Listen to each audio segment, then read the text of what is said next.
नमस्कार। Chapter second electrostatic potential and capacitance exercise के 6th question में हम हैं। आइए शुरू करते हैं। क्या कहा गया है कि 3 कैपेसिटर है 9 पिकोफैरेड के इन सीरीज, मतलब कैपेसिटर कुछ इस तरीके से कनेक्टेड है। ठीक है, हर एक कैपेसिटर का जो कैपेसिटेंस है वो गिवन है 9 पिकोफैरेड। क्लियर? पिकोफैरेड को हम लोग जानते हैं कि जब आप फैरेड में कन्वर्ट करेंगे तो 10 की पावर -12 से मल्टीप्लाई करनी होती है। कहा क्या गया है कि आपको जो ये 3 कैपेसिटर सीरीज में कनेक्टेड है उन कॉम्बिनेशन का अगर आपको कैपेसिटेंस निकालना है तो क्या होगा। ठीक, देखिए ये बात हम लोगों को पता है बहुत पहले से कि जब भी कैपेसिटर को हम लोग सीरीज में कन्वर्ट करेंगे, जब भी कैपेसिटर को हम लोग सीरीज में लगाएंगे तो कैपेसिटेंस कम हो जाएगा। जब हमने ये टॉपिक पढ़ा था क्या, कैपेसिटर इन सीरीज, तो वहां पे हमने ये बात पढ़ी थी, ये मैंने आपको बताई। हमारे पास क्या फॉर्मूला निकल के आया था, टोटल जो, अगर मैं इस पूरे सिस्टम का कैपेसिटेंस निकालना चाहूं तो 1/c is equals to 1/c1 C2 C3। एक चीज आपको ध्यान रखनी है, तीनों के लिए जो कैपेसिटेंस की वैल्यू है वो 9 पिकोफैरेड ही है। तो 1/c, इसको मैं c डैश लिख दे रहा हूं पूरे सिस्टम का निकालने के लिए। यहां पे भी 1/c, यहां पे भी 1/c, तो टोटल 3/c। तो 1/c डैश की जो वैल्यू आई 3/c। c की वैल्यू हमारे पास क्या है, गिवन क्या है, 9 पिकोफैरेड, 10 की पावर -12, 3 3 जा 9। तो जब मैं इसको सोल्व करूंगा तो c डैश की वैल्यू क्या आएगी, 3 इंटू 10⁻⁻12, या क्या आएगी 3 पिकोफैरेड। ए पार्ट हम लोगों ने सोल्व किया, जिससे हमें पता लगा total capacitance of the combination क्या है, 3 पिकोफैरेड। क्लियर है ये बात? बहुत बढ़िया। इसके सेकंड पॉइंट में, बी पॉइंट में क्या कहा गया है कि ये जो कैपेसिटेंस का कॉम्बिनेशन है कैपेसिटर का, अगर इसमें 120 वोल्ट की, 120 वोल्ट की सप्लाई को कनेक्ट कर दिया जाए तो आपको हर कैपेसिटर, ठीक है, पोटेंशियल डिफरेंस आपको निकालना है ईच कैपेसिटर। ठीक है, क्या होगा देखो, चूंकि कैपेसिटर जो है उन सब का कैपेसिटेंस इक्वल है, तो जाहिर सी बात है कि पोटेंशियल डिफरेंस भी तीनों कैपेसिटर के लिए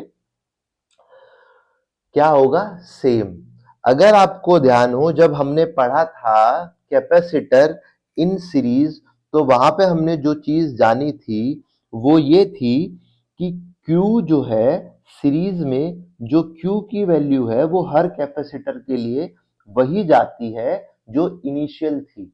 यहाँ पे बैटरी है तो यहाँ पर Q आया, इसके वजह से यहाँ पर ये पॉजिटिव है, यहाँ पे नेगेटिव, तो इस दूसरे वाली सीट पर नेगेटिव चार्ज इंड्यूस हुआ। इस इंड्यूस होने की वजह से first plate of C2 positive charge induce हुआ, second plate of C2 negative charge induce हुआ, और first plate of C3 positive charge. तो ये जो कैपेसिटर थे, इन कैपेसिटर पर Q की वैल्यू वही थी जो हमने सप्लाई के टाइम दी थी, लेकिन जो पोटेंशियल डिफरेंस था वो तीनों कैपेसिटर के अक्रॉस डिफरेंट डिफरेंट था। ये बात हम लोग जानते थे, मतलब V1, V2 और V3। लेकिन ये बात हमको पता था क्या, कि जो पोटेंशियल इन तीनों के अक्रॉस है वो टोटल पोटेंशियल के इक्वल ही होगा। ये बात हम लोग जानते थे, यस या no?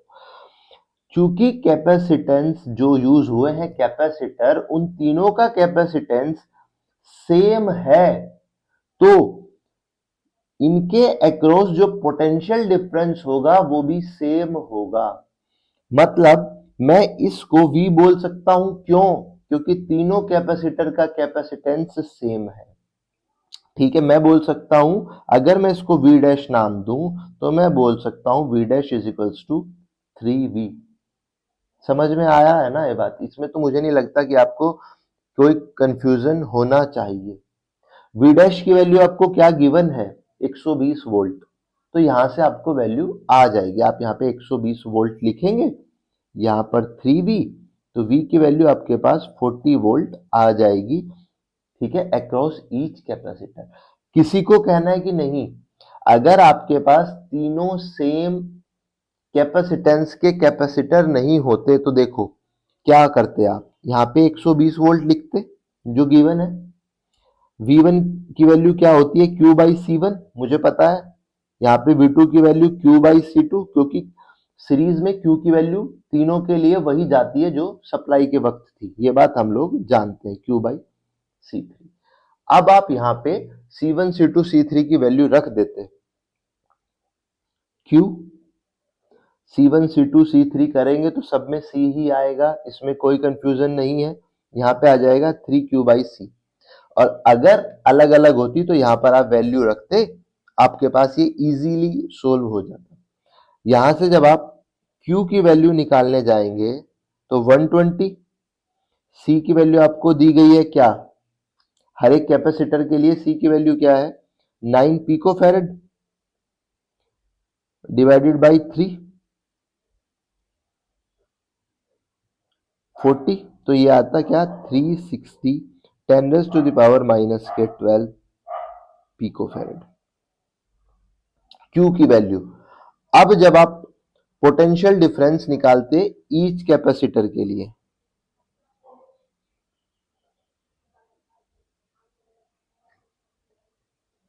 Across each capacitor, C dash, क्योंकि ईच कैपेसिटर के अक्रॉस अब हम निकाल रहे हैं, इसको हमने सी डैश नाम दे दिया है, यानी कि C dash 1 C dash 2 C dash 3। लेकिन हमें पता है कि तीनों सेम है तो हमने सिर्फ सी डैश नाम दे दिया है। यहाँ पर क्या वैल्यू आएगी हमें पता है, Q बाई V। Q की वैल्यू आपने निकाली है 360 10 raise to the power minus के 12, V की वैल्यू 120 गिवन है, तो क्या आई वैल्यू? V की C, अरे सॉरी, हमको पोटेंशियल डिफरेंस निकालना है अक्रॉस ईच कैपेसिटर। ये हमने निकाली है, C डैश की वैल्यू क्या है? क्या निकाली है हमने? C डैश की वैल्यू जो गिवन है 9 10 raise to the power minus के 12, क्या वैल्यू आएगी? 40 वोल्ट। इतनी लंबी कहानी करने की जरूरत ही नहीं है। आपको जो मैंने यहाँ साइड में बताया है, आपको अपने एग्जाम में ऐसे ही लिखना है। इस कहानी की जरूरत आपको नहीं पड़ने वाली है। आपको सिंपल, अगर ये सोल्व करना है तो आपको सिंपल क्या लिखना है? We know all three